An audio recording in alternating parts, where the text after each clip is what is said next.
बुद्धि और 12 बरस के बच्चा बच्ची नीचे ऊपर इनकी सबकी कलम कर दो। कलम समझते हो? कलम समझते हो? नसबंदी, अरे कलम समझ रहे हो? 12 बरस के बच्चा बच्ची की और 80 बरस के बुढ़ा बुढ़ी की और बीच का जो हिंदू मुसलमान ईसाई उसकी एक भी बचने वाली नहीं।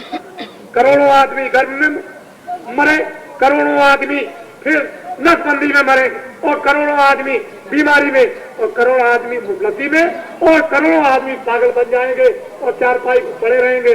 लेकिन देवताओं से जब प्रार्थना की तो उन्होंने ये आपको अवसर दे दिया कि ठहर जाइए, अच्छा ठीक है आप इनको सुना दीजिए अच्छाई बुराई।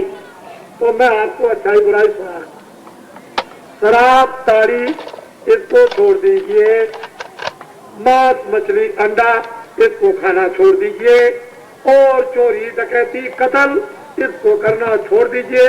ये बाबा जी की आपसे प्रार्थना देवताओं की तरफ से हो रही है। देवताओं ने कहा कि इन सब से प्रार्थना करो, मनुष्यों से जो मोहलत समय की मांग ली है उसी के अंदर, और जब ये बुराई को न छोड़े तो मुझे बता दो। फिर देखो, फिर मेरा काम देखो, फिर खुदा की और भगवान की लीला फिर आप देखिए। फिर यह है कि क्या, अरे चमत्कार को नमस्कार, दुनिया करती आप क्या, बड़े बड़े करते।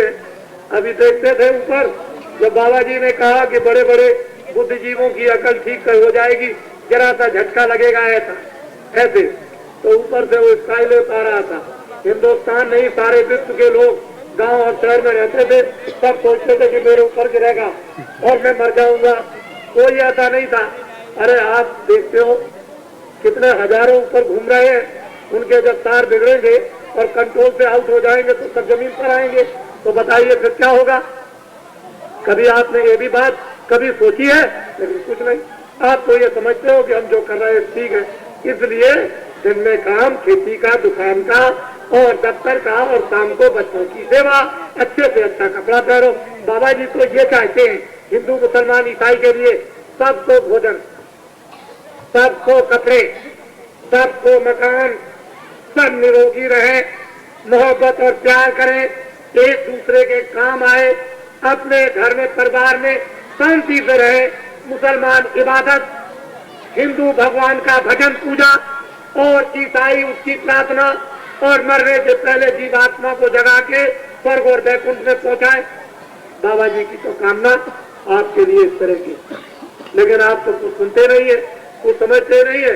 आपने तो ये सुना कि बाबा जी मजाक कर रहे होंगे, हम कभी नहीं मजाक करते। हमारा कोई काम कभी भी मजाक करने का नहीं। हम जब 75 के पहले बोलते थे तब भी आपके गुजरात में सब जगह लिखा हुआ कि ऐसा समय आएगा, लेकिन गुजरात का एक भी आदमी मानने को तैयार नहीं था कि ऐसा समय नहीं आएगा। बाबा जी झूठ बोलते हैं, लेकिन ये बाबा जी वही है कि जो इस मंच पर बैठ के बोलेंगे इनकी बात कोई झूठ होने वाली नहीं। लेकिन मेरी बात को जब समझ लो आप कि बाबा जी क्या कहते हैं तब तो ठीक है, और समझेंगे नहीं तो आपके लिए मुश्किल हो जाएगा। कलयुग में आएगा सतयुग, उसके लिए आप तैयार हो जाइए। हम आपसे मदद मांगते हैं, योगदान, हम कोई पैसा मांगने नहीं आए, कोई रुपया पैसा हमको नहीं चाहिए, उसकी जरूरत अपने को नहीं। क्या आपसे योगदान चाहते हैं कि अपने अपने दरवाजे पर शुभ सूचक चिन्ह लिखो कि जय गुरुदेव नाम परमात्मा का, फिर नीचे लिखो सतयुग आएगा, उसके नीचे लिखो 1 बीघा खेत में 100 मन गेहूं 100 मन चावल लाएगा।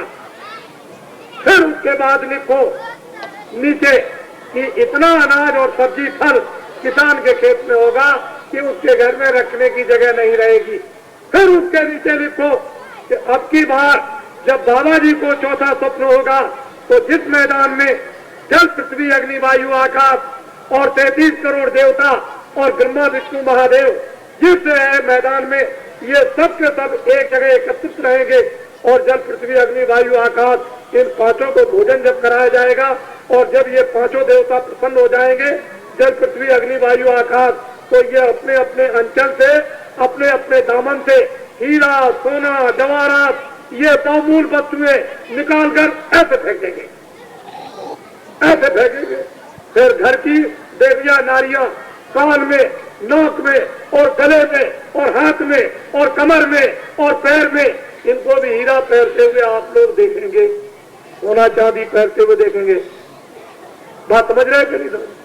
अभी तो आप जानते हो जब बाबा जी कहते थे कि 1000 रुपए से ऊपर सोना हो जाएगा, तो कहते देखिए बाबा जी क्या क्या मजाक करते हैं, ये दुनिया को क्या बरगलाते हैं, क्या दुनिया को ठगते हैं, कितना झूठ बोलते हैं।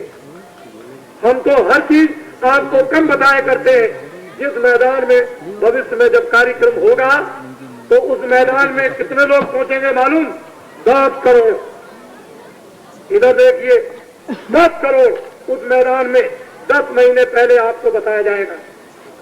10 महीने पहले सारे हिंदुस्तान में ढंढोरा पीट दिया जाएगा कि ऐसा कार्यक्रम होने जा रहा है इस मैदान में जिसमें 10 करोड़ पहुंचेंगे। 10 करोड़ आपको तो अभी मालूम नहीं है। आप तो आज की बात को मजाक समझते हो तो समय आपके सामने आता है। तो इसलिए आप लोग रिश्तेदार के रिश्तेदार, रिश्तेदार के रिश्तेदार और उन रिश्तेदारों को कह दो कि बाबा जी जो जय गुरुदेव नाम का प्रचार करते हैं, उन्होंने कहा कि कल युग में सतयुग आएगा।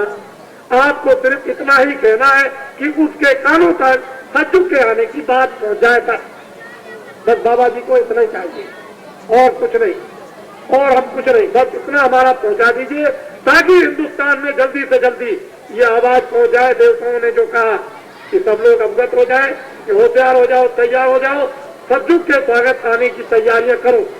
गांव गांव शहर शहर में हर नर नारी, हिंदू मुसलमान ईसाई और वो चोर और डकैत की तरह से आपके घर में नहीं आएगा, ढंढोरा पीटता आएगा। आपको अभी क्या पता है? अभी तो ये दुनिया की तमाम चीजों को तो आप सत्य समझते हो और इसको झूठा समझते हो। तो झूठा तो आप कृष्ण को भी समझते थे, तुम बड़े छलिया हो, तुम बड़े धोखेबाज हो, ऐसा समझते थे। लेकिन बात वही थी। बड़े ध्यान से सुने, जब कृष्ण भगवान जब जाने लगे, जाने का जब समय आया तो लोगों को बड़ा अहंकार हो गया कि ये मैदान में तो लड़ाई मैंने की, सारा विश्व के योद्धाओं को मैंने मार दिया। अरे क्या लगे, देखो भाई एक काम करो, ये सब कुछ नहीं है, पहले तुम पूछ के आओ कि किसने किसको मारा। तो वहां गए, पेड़ के ऊपर में एक सिर रखा था, वो ऐसे करके देख रहा था। उससे पूछा 18 दिन का ये महाभारत देखा है? क्या लगे हाँ। तो ये बताओ कि किसने किसको मारा? कहने लगे किसने किसी को नहीं मारा, वो तो सुदर्शन चक्र चल रहा था, कृष्ण भगवान का उत्सव को काटता चला जा रहा, किसी ने किसी को नहीं मारा। उधर से आए, उधर संदेशा मिला कि उधर गोपिकाओं को भीलों ने लूट लिया, जल्दी कोई रक्षा करो, तो सब लूटी जा रही। कहा देखो अर्जुन दौड़ करके जाओ तुम लोग, और देखो गोपिकाएं लूटी जा रही, जल्दी मारो जा करके। वहां उन्होंने पार चढ़ाया और जोर से मारा तो चीटी भी नहीं मरी।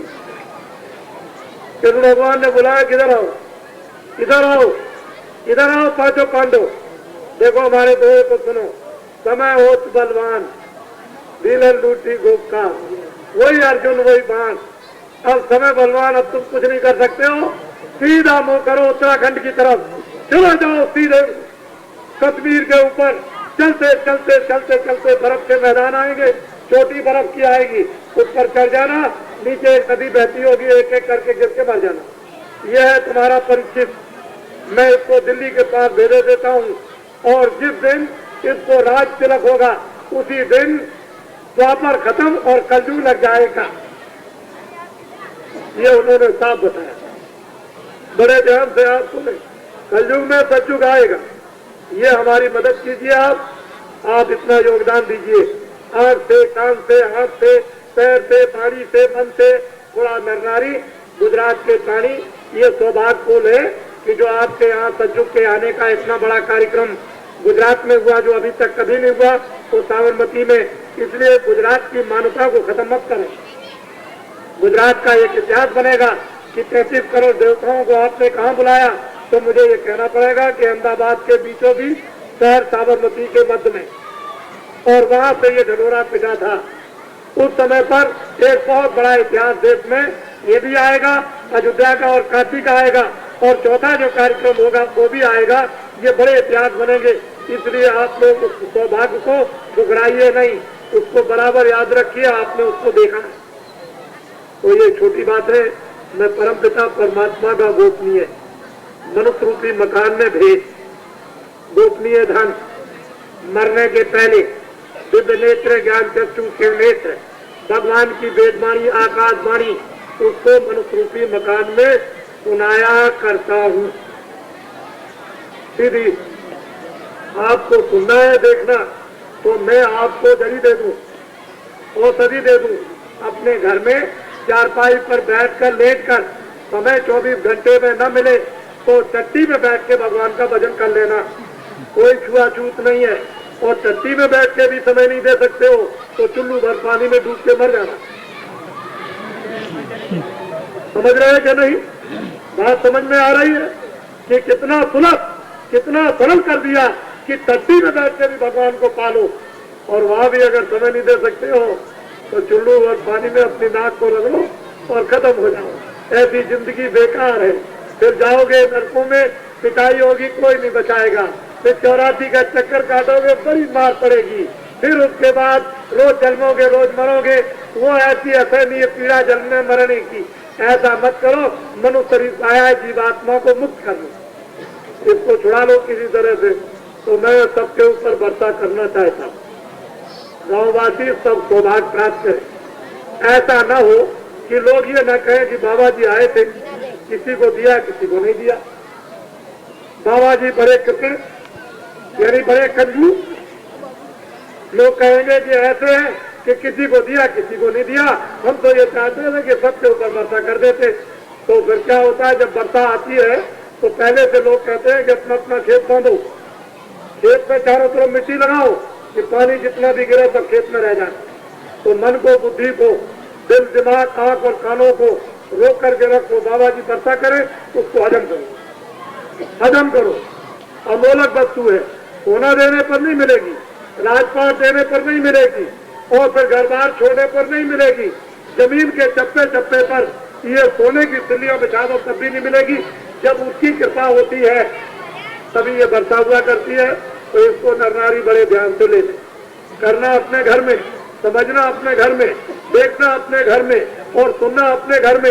लेकिन समझ लो, यहाँ कुछ पर्चे यहाँ ले लो, कुछ थोड़ा बहुत कुछ ना कुछ आप यहाँ ले लीजिए, फिर घर में कर लीजिए आप, और घर में करके देखिए। लेकिन एक बात का हमेशा ध्यान रखो, किसी शहर में जब जाओगे दुकान पर, सब दुकानों पर जाओ, जो सामान आपने चाहा नहीं मिलता तो दुकानदार कहेगा कल आना, तो फिर जाओगे, कहेगा कल आना, तो फिर उसके बाद कल जाओगे, कहेंगे अभी नहीं मिला कल आएगा, तो फिर कल जाओगे। तो इन दुकानों पर सामान के लिए कितने बार जाते हो, लेकिन महात्मा के लिए कै बार गए? अरे कै बार गए? आत्मा को जगाने के लिए, आत्म धन को प्राप्त करने के लिए, भगवान धन को लेने के लिए महात्माओं के यहाँ कै बार, कै मिनट गए? कुछ नहीं गए, पीट करके चल दिए इधर। अरे जिधर जाओगे उधर ही तमाचे, कोई भी पूछने वाला। ये खेल 2 दिन का है, बाकी अंधेरी रात। इसलिए मनुष्य जीवन इसको सार्थक बनाओ, काम में लाओ। बाबा जी जो दे उसको ले लो। ऐसे बैठ जाइए, ऐसे बैठो पंथी मार के। तो वो अभी दिए देते हैं, अभी भगवान का अमोलक धन दे देता हूँ। ऐसे पंथी मार के बैठ जाओ सब अपनी अपनी जगह। देखो कोई बीच में बोलो नहीं, जिसको जाना चले जाओ, जिसको जाना है उसको जाओ, और जिसको